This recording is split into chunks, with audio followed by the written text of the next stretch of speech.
ما تقلبش الفيديو ده واتفرج كده على اللقطة دي. كل الناس بس اللي بتعمل محتوى مفيد، وكل الناس اللي بتعمل حاجة بتنفع الناس، ما تحزنش على نفسها. تعال نشوف كروان مشاكل ونرجع تاني. انا الطماع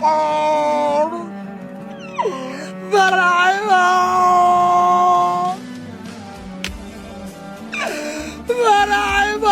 ده اللي يا ابني، انا اولا قسما بالله زعلان عليك وزعلان على اللي حصل لك، بس ده يعرفك حجمك الطبيعي، بمعنى انك انت غلبان قوي. يعني انت اللي حصل معاك ده يعرفك برضو انك انت لا شهرة ولا الهبل ده كله. فرحك باظ، عربيتك ولعت، كل ده دار معاك عشان انت عبطس. يعني لو انت حد منشئ محتوى فعلا الناس بتقدره والناس بتحترمه، ما كانش حصل معاك ده. بس انت بيتاجر بيك والناس بتطلع على قفاك ترندات وفرحان باللي انت بتعمله، وانت اكيد اصلا عندك 80% ضاربين. دي الناس عارفاه، بس المشكلة احنا في مجتمع ما بيرحمش.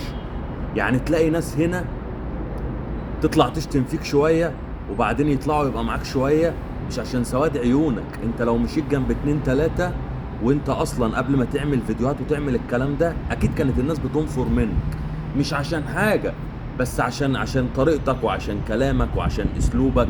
اول ما الاضواء بقت عليك وبقيت ترند، انت بقالك 3 4 ايام رائج على جميع وسائل التواصل الاجتماعي. يا ريت تفوق لنفسك، واديك عرفت الشهرة الزايفة اخرتها ايه. اخرتها اللي حصل معاك في فرحك، واخرتها اللي تم معاك واللي دار معاك. الناس بقى اللي نزلت حضرت فرحه، ايه اللي يخلي واحد عاقل ومدرك ينزل من بيته ويجي من بلد لبلد عشان تحضر فرح لحد انت ما تعرفوش، عشان تاخد لقطة وترند؟ بوظتوا له فرحه، ولعتوا له في عربيته، خربتوا له الدنيا، استفدتوا ايه؟ محدش يقول لي هو بيعمل ترند، هو مش ترند، ده كان فرح والراجل كان بيتجوز فعلا. استفدتوا ايه؟ معرفش. بس في الاول وفي الاخر يا رب تفوق، ويا رب تعرف ان اللي حصل لك ده من فيديوهاتك ومن الهطل اللي انت بتقدمه للناس ومن الهبل اللي انت بتقدمه للمجتمع. ويا ريت الحكومة في مصر تركز تاني شوية. يعني الاعداد الغفيرة والكبيرة اللي نزلت دي وبوظت الدنيا دي كانت ممكن تتقلب حرب شوارع، كانت ممكن الدنيا تخرب. انتوا سايبين الموضوع يروح لحد فين؟ انا مش عارف.